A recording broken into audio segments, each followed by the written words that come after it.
Penggemar balapan MotoGP di Indonesia sangatlah tinggi. Dengan adanya hal tersebut, Indonesia saat ini sudah memiliki sirkuit yang berstandar internasional. Dan sirkuit ini sudah bisa menggelar balap MotoGP sejak tahun 2022. Ya, kita semua sudah tahu sirkuit ini adalah Mandalika. Sirkuit Mandalika sudah menjadi pusat perhatian dalam dunia balap, terutama untuk MotoGP.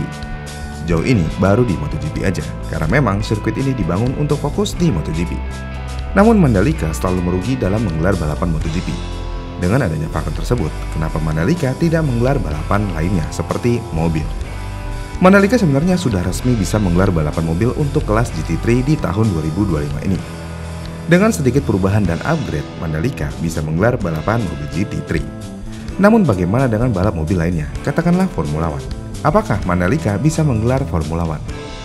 Sebenarnya banyak spekulasi tentang hal ini. Bahkan beberapa YouTuber juga sudah pernah memberikan spekulasi tentang Mandalika jika digunakan untuk balap Formula One.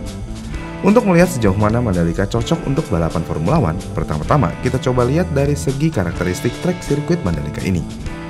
Sirkuit Mandalika adalah sirkuit yang secara teknis disebut sebagai street circuit. Menariknya di sini adalah Mandalika malah lebih menyerupai sirkuit permanen jika dibandingkan street circuit yang dipakai untuk balapan. Yang berarti lintasannya malah lebih mirip dengan sirkuit terbuka seperti Red Bull Ring di Austria daripada street circuit seperti Monaco atau Baku. Selain itu, sirkuit ini juga memiliki kombinasi tikungan cepat dan panjang dengan trek lurus yang memungkinkan kecepatan tinggi.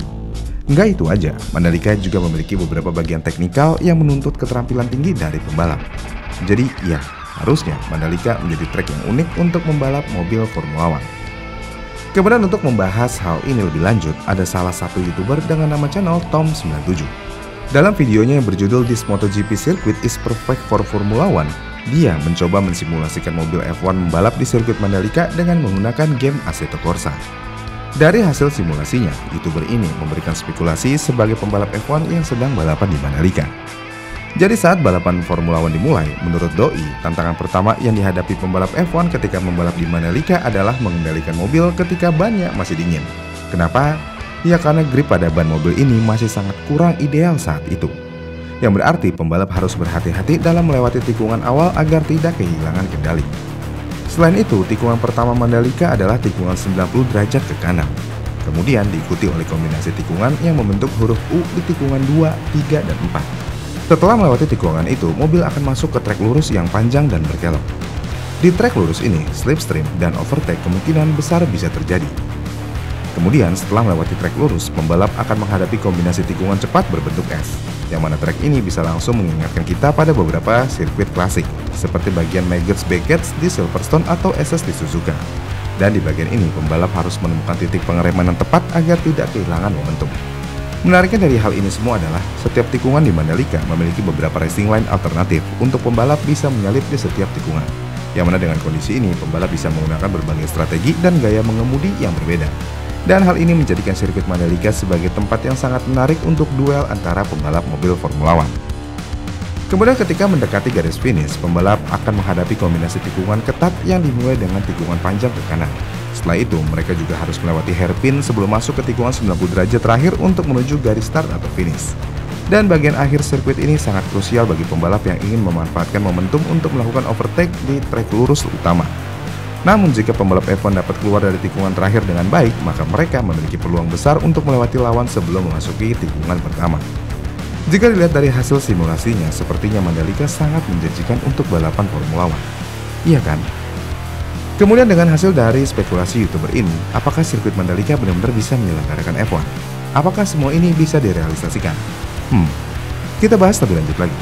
Selain YouTuber dengan nama channel Tom97, ada YouTuber lain yang mencoba mensimulasikan balapan F1 jika digelar di Mandalika dengan channel YouTube yang bernama Midsos. Di dalam sebuah simulasi balapan yang dilakukan menggunakan game Assetto Corsa lagi, kita bisa melihat bagaimana sirkuit Mandalika mampu memberikan pengalaman balap yang luar biasa bagi mobil-mobil F1. Sama seperti YouTuber sebelumnya, dalam simulasi yang berbeda, pembalap F1 harus menyesuaikan gaya mengemudi mereka dengan karakteristik sirkuit yang unik. Dalam simulasi ini kita bisa melihat kondisinya. Pada awal balapan, banyak pembalap yang bersenggolan saat mencoba mengambil posisi terbaik di tikungan pertama. Kemudian dengan meningkatnya suhu ban dan grip semakin membaik, ini tentu aja akan memungkinkan pembalap untuk mengambil tikungan dengan lebih agresif. Di dalam simulasi ini terlihat bagaimana beberapa pembalap menggunakan strategi berbeda untuk melakukan overtake. Beberapa dari pembalap mencoba menyalip di tikungan 1 dengan pengereman dalam, sementara yang lain lebih memilih memanfaatkan slipstream di trek lurus. Jadi ya, Mandalika memiliki karakteristiknya sendiri. Jadi apakah sirkuit Mandalika cocok untuk balapan F1? Tapi sebelum kita memutuskan hal itu, kita lihat kelebihan dari Mandalika ini. Mandalika bukanlah sirkuit yang dirancang untuk F1, namun sirkuit ini memiliki beberapa keunggulan yang membuatnya menarik untuk dipertimbangkan. Pertama, lebar trek Mandalika sebenarnya cukup besar yang berarti muat untuk dua mobil F1 untuk melakukan wheel to wheel. Ini berbeda dengan beberapa street sirkuit di kalender F1. Kebanyakan trek tersebut sangat sempit seperti Monaco dan Baku. Sedangkan Mandalika bisa memberikan ruang yang cukup bagi pembalap untuk bertarung secara agresif. Kemudian yang kedua, banyaknya peluang overtake bagi pembalap F1. Dengan beberapa trek lurus panjang dan tikungan yang menantang, balapan F1 di sini tidak akan membosankan. Ya, jika dilihat-lihat, Mandalika sepertinya bisa menggelar Formula One. Namun kenapa Mandalika masih belum menggelar balap F1 sampai saat ini?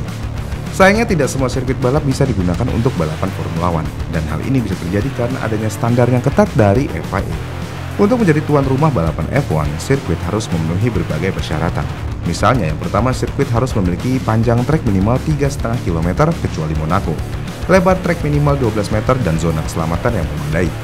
Namun jika dilihat dari persyaratan yang ada, sirkuit Mandalika harusnya masuk dalam qualify. Namun nggak sampai di situ aja, karena untuk menggelar F1, sirkuit juga harus masuk dalam kategori Grade A. Dan kualifikasi sirkuit Grade A harus memiliki panjang 4,3 km atau 4,5 km, dan minimal harus bisa digunakan untuk 10 putaran. Secara keseluruhan sih, sirkuit Mandalika memiliki panjang 4,31 km dan sudah tergolong kategori Grade A. Namun faktor lain dari sirkuit Mandalika masih belum bisa dipenuhi untuk bisa menggelar balapan Formula One. Misalnya, keselamatan sirkuit Mandalika yang hanya baru bisa menangani keselamatan pembalap motor dan balap mobil GT3 aja. Dan salah satu keselamatan yang terkait adalah pintu evakuasi. Pintu evakuasi Mandalika sangat kecil. Dengan pintu evakuasi yang kecil tersebut, jika ada mobil F1 yang crash, ini tentu aja akan sangat merepotkan. Apalagi jika kita melihat dimensi mobil F1 saat ini, yang sangat lebar dan panjang. Kemudian selain itu, Mandalika juga belum memiliki kren atau alat pengangkat mobil sesuai aturan FIA. Kemudian zona lurus Mandalika juga sebenarnya cukup panjang, namun hanya untuk kelas balap di bawah F1. Apalagi trek lurusnya juga hanya satu yang cukup panjang, yang berarti zona DRS-nya ya kemungkinan cuma ada satu. Dan ini bisa membuat balapan F1 tidak cepat dan cukup membosankan. Kemudian terakhir tentu aja lisensi. Bayar lisensi MotoGP aja berat, apalagi bayar lisensi Formula One, yang notabene lebih mahal. Tentu aja hal ini akan semakin berat. Emang seberapa mahal lisensi Formula One? Dilihat dari data yang ada, di sini saya nggak tahu nih yang terbaru atau bukan. Biaya rata-rata lisensi Formula One senilai 30,6 juta US dollar atau setara 418 miliar rupiah untuk di Eropa, dan 40 juta US dollar atau setara 547 miliar rupiah untuk luar Eropa per musimnya. Yang berarti jika dilihat dari harga yang ada, Indonesia masuk dalam kategori luar Eropa. Jadinya iya, Indonesia harus membayar lisensi sebesar 40 juta US dollar atau setara dengan 547 miliar rupiah. Ini berbeda jauh dengan lisensi MotoGP untuk Mandalika. Lisensi Mandalika untuk MotoGP hanya membutuhkan 9 juta euro atau 9,7 juta US dollar atau setara dengan 122 miliar rupiah per musimnya. Kemudian jika kita melihat jumlah penonton F1 di Indonesia, F1 memang sedang mengalami kenaikan dari segi penonton, tapi bukan dari Indonesia. Kenapa? Ya karena balap mobil dari dulu sampai sekarang tidak pernah populer di Indonesia. Dengan adanya antusiasme yang kurang, popularitas yang tidak sebesar MotoGP, dan biaya lisensi yang sangat-sangat mahal, Mandalika tidak akan menyelenggarakan Formula One. Menggelar MotoGP aja rugi, apalagi menggelar F1, iya makin rugi. Apalagi kalau menggelar F1 itu udah kayak Super Bowl, yang mana semuanya harus mewah. Artisnya mewah, pergelarannya mewah, dan lainnya. Makanya nggak heran, tiket F1 pasti harganya mahal. Ya, F1 semuanya serba mahal. Menariknya di sini adalah keserba mahalan ini bisa dimanfaatkan sebenarnya oleh Mandalika. Jika dilihat dari layout Mandalika, Mandalika sebenarnya memiliki beberapa spot sponsor yang sangat menjanjikan. Banyakin aja sponsor masuk, kemungkinan hal ini bisa mengurangi beban Mandalika. Terlebih lagi, sponsor Formula One itu juga harganya sangat berbeda dengan MotoGP. Harganya bisa lebih mahal 3 kali lipat daripada MotoGP. Tapi apakah sponsor bisa menutupi biaya operasional? Jawabannya bisa-bisa aja, tergantung sponsor mana yang bisa masuk. Tapi untuk sponsor ini juga diatur regulasinya oleh FIA. Jadinya iya, semua emang agak ribet dan rumit untuk Formula One. Kesimpulannya adalah Mandalika tidak akan bisa menggelar balap Formula One. Selain kondisi sirkuitnya yang kurang mumpuni secara teknis lebih lanjut, hal terkait lainnya juga sangat berat untuk direalisasikan. Lagi pula, balapan mobil F1 di Mandalika seperti tidak masuk akal juga. Maksudnya gimana? Ya, logistiknya akan sangat merepotkan. Logistik F1 adalah logistik paling rumit di dunia, dan sepertinya lokasi Mandalika jauh dari kata strategis untuk logistik Formula One. Gimana nih menurut kalian? Komen di kolom komentar di bawah ya, dan sampai jumpa di video selanjutnya.